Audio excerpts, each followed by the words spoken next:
The UFC finally put together one of the biggest fights that everybody's been waiting for. The narrative for the last year has been that the UFC is protecting Alex Pereira from Magomed Ankalaev. And you know what? For a little while, it kind of made some sense. Because Alex Pereira is one of the most exciting guys in the UFC and is, right now, their cash cow. But we have the matchup anyway. We're heading into UFC 313, and the question becomes, in what world would you root for and want Magomed Ankalaev to win that fight? Josh, how you doing, and what do you think? I'm doing fantastic. I got in 36 holes today, in golf, and I got the wind burn to go along with it. It was nasty out these last windy 2 days. today. The sun came out and peeked out, and man, it was a nice day. I went out there and got the rounds in, though. It was nice. Look, why would you want Ankalaev to be your champion? Because in this reality, I want to see the best fighters fight. And to know that, hey, I don't want to be sold this bill of goods that Alex Pereira is the best fighter when he's not. That's the great thing about this sport of MMA. And that's the thing that I think boxing, now that Dana and them are getting into boxing with Turkey, that look, we want to see the best fighters fight to see who really is the best, because we've never seen that. Do you think Floyd Mayweather would be the best fighter at 50-0 or whatever he was had he been part of the Dana White boxing with Turkey? Absolutely not. I think other guys would have beat him. He would have been forced to fight those guys in their prime. Not that Alex is in his prime, and Ankalaev is pretty much in his peak in his prime. But this fight has been brewing for a while. There's been a lot of back and forth on social media. They've been nipping at each other. They've been really trying to get at each other. But let's be honest, up until recently, we all thought that Ankalaev was going to stand and bang it out with him. Like he said, I'm going to knock him out. I'm going to knock him out. But as you brought up, you said that he deleted the tweet saying that I don't need to wrestle or I'm going to knock you out. Well, guess what? I think he's going to wrestle. He's going to wrestle early and often. And in this world, why would I want him to be the champion? Is I want to see if he can actually beat the champion. And if he does, then he deserves my respect. But let's be honest. With a win over Alex Pereira, what it does is he garners him new fans. Depending on how he gets it done. Does he take him down and submit him? Does he take him down? Does he take him down and ground and pound him out? Does he TKO him on the ground? Or does he knock him out on the feet? There's ways that he can get this thing done. And what that does is now, to all those casuals that love Alex Pereira, what they're going to do is be like, damn, this guy is that good.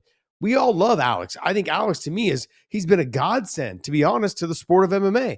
Who else would be carrying the weight right now? He saved 3 cards in a 3-month period. Absolutely. I think he's got, 5 fights in 12 months? This is his yes, and this is his fifth title fight. Yes. His 5th title defense. Sorry, not even title defense. He's got 2 titles in his short stint in MMA. He got 12 fights, I think, or 11 fights or something. It's He got 2 titles. And let's just be honest. If he beats Ankalaev and he knocks him out, he's going to heavyweight. He's going to heavyweight. He's calling for John Jones, and he will probably get that fight with John Jones if he knocks out Ankalaev. The UFC will be doing the rain dance and just be the money dance. Actually, I should call it the money dance. That's what they'll be doing. But look, in what world would I want to see? I'm not saying that he's going to win. I'm simply saying that if you are a casual fan, you all of a sudden become a fan of Ankalaev based on the fact that he was able to finish Alex Pereira. That's the only way that I think he garners more fans, is by getting the finish over Alex. He's got to make it look impressive. If he dominates him and just controls him and beats him down, then you're going to get fans. Fans are going to tune in to watch him fight. Maybe it won't be as many fans as Alex gets, but look, in the reality of it is, we want to see, and this is what every true fan will see. We want to see the best fighters fight each other and the best fighter come out on top. That's really what it comes down to. So I get that, right? You're a purist. I want to see number 1 versus number 2. I get it. And I guess that makes sense. And I can't argue that point because that'll make me look real stupid. I think the point I'm trying to make is... So nothing changes. Yeah, correct. Mine isn't why would you want them to fight? Because I understand wanting them to fight. Mine is, why would you want him to win? Because there's a faction of people out there foaming at the mouth, couldn't be more excited for Ankalaev to beat Pereira. Oh, Pereira's a fraud, this, that.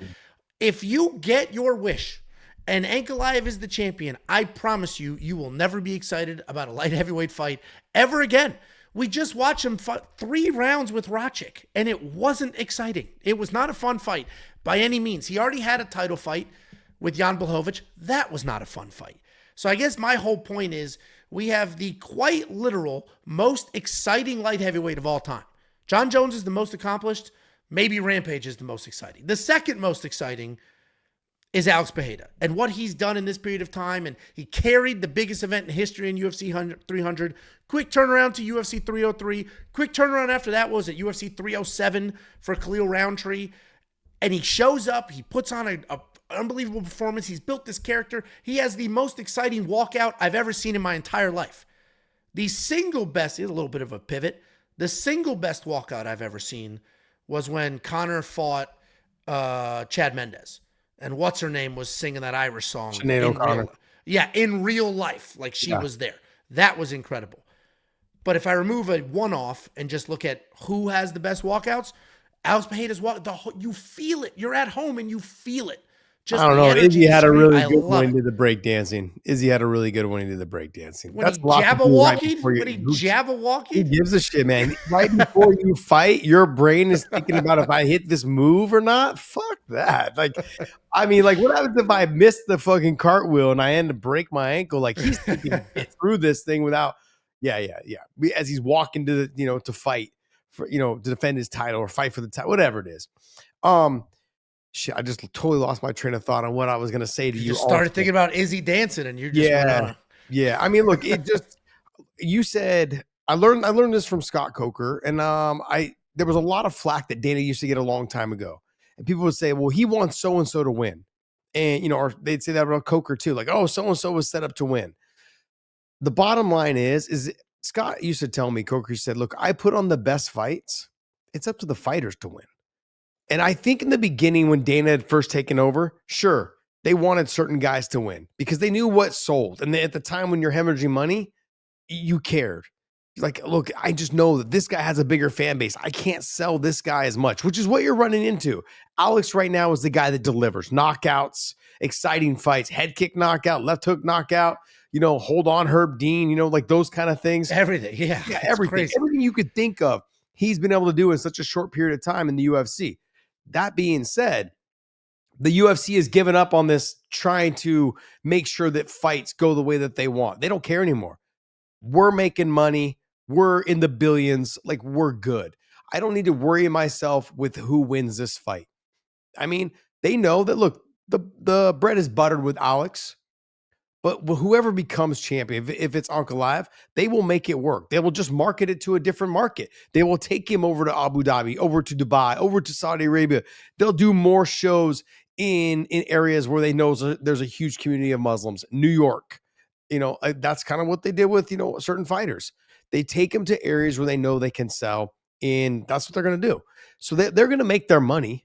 There's not a problem. They have strategy for, if it's a Brazilian, we're going to do it here. If it's a Russian, we're going to do it here. If it's someone from Dagestan, we're going to do it here. Like, if it's a Muslim culture, we're going to do it here. Ireland, we're going to do it over here. Like, they know where the markets are for all of these athletes and where they can get away with selling tickets at.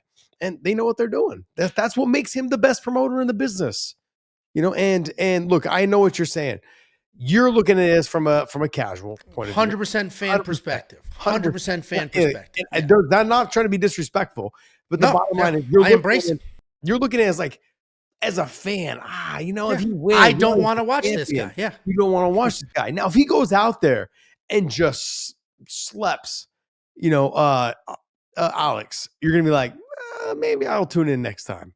Maybe. The how definitely matters. If he just lays on him for 25 minutes, then it's like, this is exactly what nobody wanted. Yeah, this is brutal. Yep. But if he goes, if he's bobbing and weaving and just smokes him, it's like, whoa, okay, I didn't know you had that. All right. Yeah, exactly. Certain guys can rise to the occasion. It's going to be very difficult, I think, to really sway kind of everyone over to his side. But look, if we can get a couple 100,000 fans out of this, and you can ignite the Muslim market, I think that the UFC will be fine. They will figure it out. They are partners, with the Middle East in terms of the UFC, and they know what they're doing. They know how to market these fighters. They know where their bread is buttered. They know how to do it. And so, all that being said, like I said, Dana doesn't care anymore who wins. Now, is he probably leaning a little bit towards Alex? Yeah, I think so. But if Alex loses, he's like, well, Shit, that sucks. Because Dana's always thinking 1 and 2 more fights ahead. He's already thinking, if Alex does win, him and John, we could do that. We could They probably can do it at anything they want 205. at that point. Yeah. We could probably do it at 205. John would be willing to probably cut the weight to go back down to 205 to fight Alex. No reason to fight at heavyweight, or he just vacates the title at heavyweight and he just basically says, I'm going to fight Alex at heavyweight. We'll fight at a catchweight and we'll fight at heavyweight, and just there won't be a title on the line. That takes away from Alex doing it, but I think everyone or they just do it for a title. They already had Tom Aspinall defend the interim title, which is a crazy thing to do. Yeah, so but they might even do that. Everyone will know, even if John vacates the title, that if Alex does knock him out, he's really the champion. Yes. You know what I mean? Like everyone, and by the way, it doesn't matter. You just beat John Jones. That's my perfect world. I don't need a title attached to John to realize you just beat John Jones. My perfect outcome here is literal perfect outcome. If I could script this, I would have Alex Pereira submit Ankalaev. Not even knock him out, submit him. Beat him at his own. There you go, buddy. All right, good luck. Takedowns didn't work, submitted. Then he would go up to heavyweight and he would beat John Jones to become the UFC heavyweight champion, the first 3-division champion in the history of sport, and the last. That'll never happen again. And the last, at least, especially not at the higher weight classes, and the last 3-division champions. I want him to go down as like the greatest of all time. And you and I are sitting here in a month talking about who is the GOAT, and it's a very real conversation. It's not just like Alex or DJ, that's it. Or sorry, John or DJ. Yeah. Like Alex is actually in that conversation. If I could script it, that's what I would want to happen. I put GSP in that conversation too. Sure. GSP, John, DJ. Well, John failed for steroids too. So I know what you mean. Like, I don't put anybody on my Mount Rushmore that has tested hot for anything. Yeah. And there's no reason to. I put GSP and I put DJ. And to me, I also look at the level of how they fought and what they did. I think Dean Thomas even talked about this. To me, BJ Penn is up there. Certainly he was the first 2-division champ. Yeah, he was the first. But then was he the first? I thought Randy was the first. And then maybe BJ was the first. Yeah, because BJ was 155 and then 170, right? He bumped up. Was it 170? Yeah, he was 70 first. He won the 170 pound first, and then he won the 155 next. And the way he knocked out Matt Hughes, like it was nothing. Just knocked out Matt Hughes. I thought Randy won heavyweight and light heavyweight first. I thought he won both those. The early 2000s are a blur. Yeah, it was right around then. Yeah, regardless, it was all around that same time. But look, BJ fought the who's who in the sport. He fought everybody. He fought Lyoto Machida when Lyoto Machida was 220 pounds and BJ was walking around 185. And he did it without training. Yeah, he did without training. Yeah, just but look, there's a lot to be said about that. But in terms of what they're gonna do, I mean, we'll see. I think this, like I said, it doesn't matter who wins to them anymore. They're past that as long as the money comes in. That's where we're at right now. And the last little twist here, Ankalaev said officially, I am not holding up the Ramadan tradition of fasting. He's drinking, he's eating. I don't know to what extreme. I don't know if it's a couple of sips or he's full-blown ignoring the whole thing, but he publicly said, I'm not fasting for this.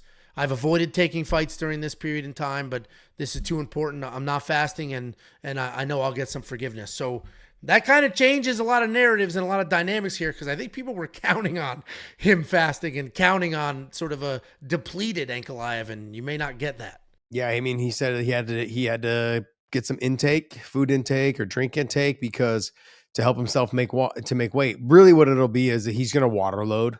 Yeah, that's mainly what they do. Like normally, like a week, say on Friday, Saturday, Sunday, you'll water load. You'll drink 2 to 2.5 gallons one day, drink another 2 to 2.5 gallons the next day, and then you'll start cutting it back as you get closer to the weigh-in day, and that'll start to deplete your body of water. You'll start pissing it all out, and then your weight drops naturally. And then the rest of whatever's left, that last day and a half, you'll either sit in the sauna or you'll just walk on the treadmill. You'll do whatever it is, however you do it, sit in the salt bath.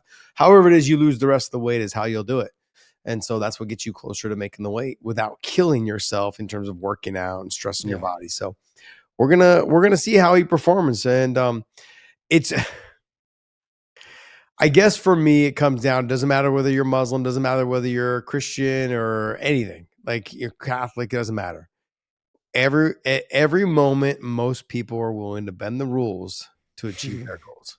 Whatever it takes to achieve your goal, they're going to bend it.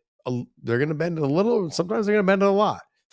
But this is a lifelong goal of his, and like he said, he's going to ask for basically he's going to be looking Forgiveness. for a little bit of forgiveness. Yeah. Hey, I'm a not to get whatever. I'm a Catholic. We have confession. So sorry, Father, for I have sinned. So I get it. Honestly, I give him credit for at least speaking about it publicly. And I know a lot of people are saying he's only doing it because Boatan called him out. Alex is like, when I went to pick up my food at the PI, he had food there with his name on it. Like he's not fasting. And then he came out and said it, but at the same time, like that food could be for after dark. He's not. Yeah. He doesn't have to starve himself to death. It's just when the sun goes down. So. Yes, exactly. People have this idea that like they don't eat or drink anything during the whole 24 hours. It's not true. They can eat after dark, and they can eat again before sunrise. Yeah. So during that time, basically what they've done is they reversed their time of eating.